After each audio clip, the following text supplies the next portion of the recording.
नमस्कार, मैं दौलत शर्मा और आप देख रहे हैं यूआईपी न्यूज़। अभी हाल ही में सौरव राजपूत हत्याकांड से जिस तरीके से पूरा देश दहल गया है, क्योंकि ये मंजर भी ऐसा ही था कि किस तरीके से उनका सर धड़ से अलग करके जो पानी की आप कह लीजिए जो ड्रम था उसमें रखा गया सीमेंट भर के। ये पूरी जो वारदात है कहीं न कहीं पूरे देश को हिलाने वाली थी। अब यहाँ पर लगातार जस्टिस की मांग की जा रही है। यहाँ पर दोनों आरोपियों की जांच भी शुरू हो गई है। यहाँ तक कि ये भी मामला सामने आया कि जब उनकी कोर्ट में पेशी हुई तो वहाँ पर जो वकील थे वहाँ के, वो भी काफ़ी गुस्से में दिखाई दिए और उन दोनों को वहाँ पर उनके साथ जमकर मार पिटाई भी की गई। हालाँकि अब आगे बढ़ते हैं और ये बात करते हैं जो लगातार जो हमारी सोसाइटी है इसमें जो ये प्यार, शादी और कत्ल जो ये वायरस लगातार फैल रहा है। आखिर ये वायरस ये क्यों लगातार जो हमारे लोग हैं, जो कहा जाए यूथ हैं, उनके बीच क्यों फैल रहा है? क्या है इसकी वजह? एक्सपर्ट राय आज हम यहाँ पर लेंगे। अंकित जी हमारे साथ हैं। आप सबसे पहले मैं यूआईपी न्यूज़ और हमारे विकास जी जो कैमरामैन हैं और हमारे दौलत भाई जी जो आज इस मुद्दे को उठा रहे हैं आप लोगों के सामने, मैं इन सबका तहे दिल से धन्यवाद करता हूं। देखिए, इंट्रोडक्शंस तो मेरा सिर्फ यही है, नाम अंकित अग्रवाल है, अधिवक्ता हूं दिल्ली में। इससे ज़्यादा मेरे को लगता नहीं है कि और कोई इंट्रोडक्शन हो, और बाकी तो हम भारत देश के नागरिक है, सबसे बड़ा इंट्रोडक्शन यही है। अच्छा, आपका जो ये प्रश्न है एक पर्टिकुलर कि प्यार, शादी और कत्ल, आज ये वायरस जो सोसाइटी में फैल रहा है, इसके पीछे वजह क्या है? देखिए, सबसे पहले सबसे हमें जानने पड़ेगा कि एक ना सोसाइटी में जो चेंज हो रहा है वो बहुत फास्ट हो रहा है, बहुत फास्ट हो रहा है। आजकल के यूथ बहुत शॉर्ट टेम्पर्ड हो गए हैं, और कहना पड़ेगा कि आपको कि जो डिसीजंस होते हैं ना बड़े फास्ट लेते हैं विदाउट थिंकिंग कि इसके कंसिक्वेंसेस क्या होंगे। अगर आप if you take any decisions in life तो definitely it will have some consequences either in positive side और इन नेगेटिव साइड्स। तो अब आप ये देखेंगे कि इस पर्टिकुलर केस के कॉन्टेक्स्ट में अगर मैं बात करूं तो उसमें जो ये लड़का, उनका जो बॉयफ्रेंड है, मुस्कान लड़की का नाम है, बॉयफ्रेंड का नाम क्या है अभी, बट जो भी इसका नाम है, आप वो देखेंगे वो लड़का बेसिकली ना ड्रग्स एडिक्टेड है। और दूसरा वो ये था कि वो थोड़ा सा नेगेटिव साइड भी थोड़ा वो रहता था, तंत्र विद्याओं का वो यूज़ करता था, तो उसका वो माइंडसेट था। तो उसने इतना लड़की को एडिक्ट कर दिया कि लड़की की सोचने की शक्ति ही वो उससे थोड़ी दूर हो गई, वो समझ ही नहीं पाई कि इसके कंसिक्वेंसेस क्या होंगे। तो इस वजह से आज का जो ये सोशल मीडिया प्लेटफॉर्म्स हैं, जिस वजह से हम एक दूसरे से किसी के भी कॉन्टैक्ट्स में आ जाते हैं, आइदर थ्रू आप फेसबुक लगा लो, इंस्टा लगा लो, व्हाट्सएप लगा लो, तो ये कहीं ना कहीं सोसाइटी को एक डिग्रेड कर ही रहे हैं। पॉजिटिव यूज से ज़्यादा थोड़ा नेगेटिव साइड यूज हो ही रहा है। जैसे जो रिपोर्ट्स में खबर आई कि सौरभ राजपूत और मुस्कान, उनकी भी एक प्रेम कहानी थी। पहले दोनों को प्रेम हुआ, शादी हुई, उसके बाद ये सब चीज़ें होना शुरू हुई। लेकिन जब उनसे प्रेम था, उनसे शादी हुई, तो कैसे इतना बड़ा मैनिपुलेशन हो गया कि किसी और व्यक्ति के साथ वो आ गई और उसके साथ मिलकर अपने पति का ही कत्ल कर दिया? देखिए, सबसे पहले आप ये देखेंगे तो इसमें कहीं न कहीं क्या होता है कि पहले आज न्यूक्लियर जो फैमिलीज़ हो रही हैं, आज वो भी रिस्पॉन्सिबल है। जब पहले जॉइंट फैमिलीज़ की हम बात करते थे, तो उसमें क्या होता था कि जब लड़का अगर बाहर भी है लेकिन उनकी अगर बहू घर पर है, तो उनके घरवालों की उस पे नज़र रहती थी, वो उनके अंडर उनके उसमें रहती थी, प्रोटेक्शंस में रहती थी। लेकिन आपने देखा लड़का यूके रह रहा है, लड़की कहीं और रह रही है, वो अपने बॉयफ्रेंड के साथ कहीं और रह रही है, किराए पर रह रही है, तो वहाँ कोई सुपरविज़न है ही नहीं। तो ये बहुत ईज़ी आजकल टारगेट हो गया, स्पेशली उनके लिए जिनके हस्बैंड्स बाहर काम करने जा रहे हैं। तो ऐसे में वो जो उनकी वाइफ्स हैं, उनको टारगेट करना बहुत ईज़ी हो गया। तो मेरे को ऐसा लगता है कि ऐसी सिचुएशन में वाइफ्स को ईज़िली आप एंटाइज कर सकते हो, उनको आप ल्योर कर सकते हो और उनको आप फेवर में ले सकते हो। तो ये पर्टिकुलर उन्हीं लोगों के साथ थोड़ा ज़्यादा होता है, मेरे को लगता है। जी।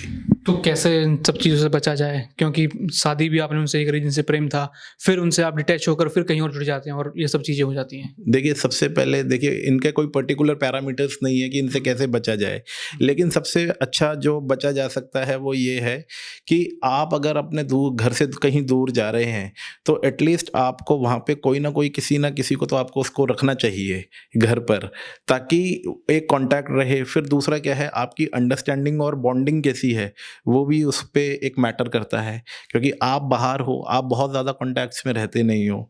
तो उस सिचुएशन में भी क्या होता है कि वाइफ को लगता है कि that she is getting alone, ठीक है, तो वो फिर दूसरे संपर्क में करती है, सोशल मीडिया का यूज़ करती है, तो आप वो देख सकते हो, उनके ऊपर डिजिटल वॉच भी रख सकते हो कि वो कहाँ किसके संपर्क में, किस प्लेटफॉर्म में ज़्यादा है, इन्वॉल्व है। और यहाँ पर आप ये देखिए, ये बहुत शॉर्ट स्पैम टाइम में हुआ, जितनी भी ये हुआ वो उस लड़के के संपर्क में आई, बहुत शॉर्ट स्पैम टाइम में हुआ।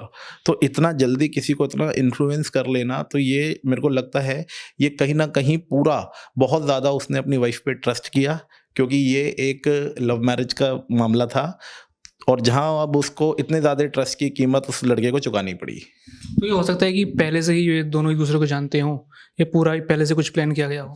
देखिए, संभावनाएं तो कुछ भी हो सकती हैं, कि ऐसा तो अभी क्योंकि तथ्य सामने नहीं आए तो एग्जैक्टली तो कुछ कहा नहीं जा सकता, लेकिन संभावनाएं हैं।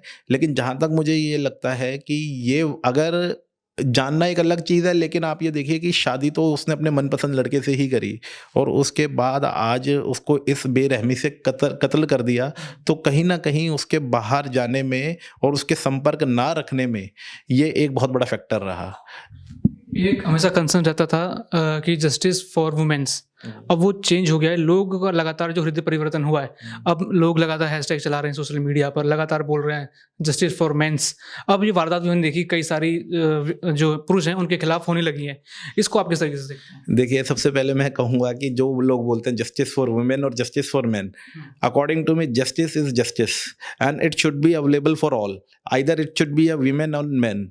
इनको ऐसे नहीं तोला जा सकता। देखिए, न्याय तो सबके लिए है। जहाँ जो पक्ष प्रताड़ित है, जहाँ जो पक्ष कमजोर है, उसको कंपटीशन चलता है कि एक जेंडर को ऊपर रखो, एक जेंडर को नीचे रखो, कौन ज़्यादा प्रताड़ित है, वो कंपटीशन करते हैं। ये मैं देख रहा हूँ सोशल मीडिया पे चल रहा है। देखिए, यहाँ पर किसी जेंडर को ऊपर रखने की ज़रूरत यहाँ इस वाले पर्टिकुलर केस में नहीं है।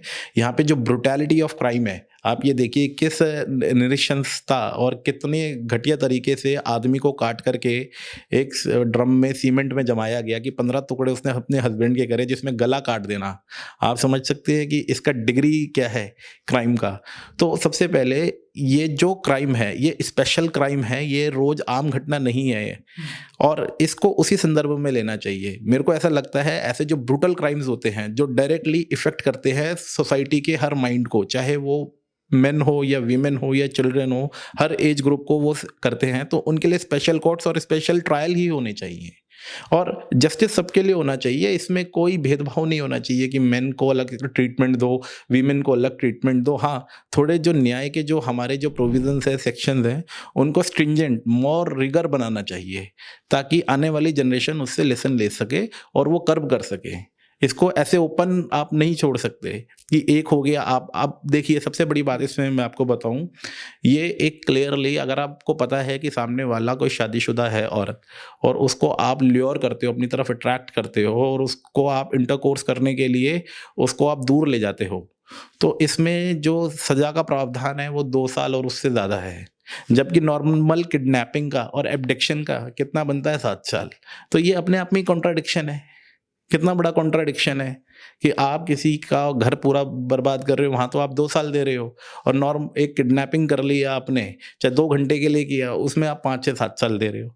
तो ये जो लॉ है ना, ये जो 2 साल, ये इतने स्ट्रिंजेंट नहीं है। इसको थोड़ा सा और अमेंड की ज़रूरत है, और उसको स्ट्रिक्टली अप्लाई करना चाहिए to save the family life.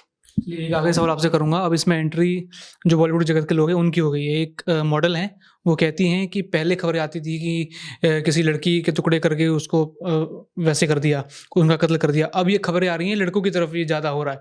मतलब वो एक कंपटीशन बना रहे हैं या फिर वो सपोर्ट इन सब चीज़ों को कर रहे हैं? क्या लगता है कि इसमें बॉलीवुड की एंट्री होनी और ऐसे बयान आना कितने गलत कितने सही हैं? और अब आखिरी मैसेज अगर आप देना चाहते हैं ऐसे जो लगातार जो मामले हो रहे हैं उनके ऊपर। देखिए, पहले मैं कोई जेंडर स्पेसिफिक नहीं कहूँगा, क्योंकि इसमें लड़की के साथ साथ लड़का भी इन्वॉल्व है। तो पहले मैं कोई भी क्राइम हो, चाहे वो किसी पर भी हुआ हो, पहले वो जेंडर स्पेसिफिक ना हो कि क्राइम है। तो ऐसे क्राइम को रोकने के लिए तो स्ट्रिंजेंट लॉ ही, और क्राइम को एक पर्टिकुलर वे में ही देखना चाहिए। उसको इस तरीके से अगर जेंडर स्पेसिफिक कर दोगे, आज मैं ये बोलूँगा कि सेव मैन, तो कल को फिर क्या होगा कि फिर सेव वीमेन, वो आवाज़ें भी ज़्यादा उठेंगी। जैसे उन मॉडल का जो बयान था कि वो इस चीज़ को कंपेयर कर रही हैं कि पहले होता था तो अब मर्दों के साथ हो रहा है, इसको मतलब नॉर्मल कर रही हैं, बैलेंसाइज कर रही हैं। मैंने वही बोला, क्योंकि इसमें जो औरत ने किया उसके साथ भी तो एक आदमी एक है ना, एक उसका बॉयफ्रेंड है, तो उसमें उसका भी तो हाथ है। तो आप इसको एक कोई पर्टिकुलर वीमेन स्पेसिफिक नहीं देख सकते, जैसा वो मॉडल्स कर रही है। मेरे को नहीं पता उनकी क्या मानसिकता है, लेकिन मैं फिर दोहराना चाहूँगा कि क्राइम को क्राइम की तरह ही देखना चाहिए, कोई इसको जेंडर स्पेसिफिक नहीं बनाना चाहिए। क्यों? क्योंकि ये क्राइम है, it is for all the states, all the person, and not against, it is not against a particular person, but it is against humanity. तो मेरे को ये लगता है क्राइम को क्राइम की तरह ही देखना चाहिए, और इसको सभी के संदर्भ में देखना चाहिए। तो इस पूरे मुद्दे पर आपने एक एक्सपर्ट राय सुनी, किस तरीके से बड़ी समझदारी के साथ उन्होंने बताया कि जो क्राइम है वो सिर्फ एक जेंडर के साथ नहीं होता, ना ही कोई एक जेंडर दूसरे जेंडर को एक कहा जाए अपने माइंड में रख के करता है। ये क्राइम जो है हर एक व्यक्ति के साथ होता है, तो जस्टिस भी उसी व्यक्ति को मिलना चाहिए, इसके साथ क्राइम है, ना कि इसको ऐसे देखना चाहिए कि वुमेन्स के साथ ज़्यादा है या मेंस के साथ ज़्यादा है। जब भी जहाँ भी जो भी घटना है उसका इलाज कहा जाए या फिर जस्टिस कहा जाए, संपूर्ण तरीके से मिलना चाहिए। बाकी और भी ऐसी खबरें जानने के लिए देखते रहिए UIP न्यूज़। धन्यवाद।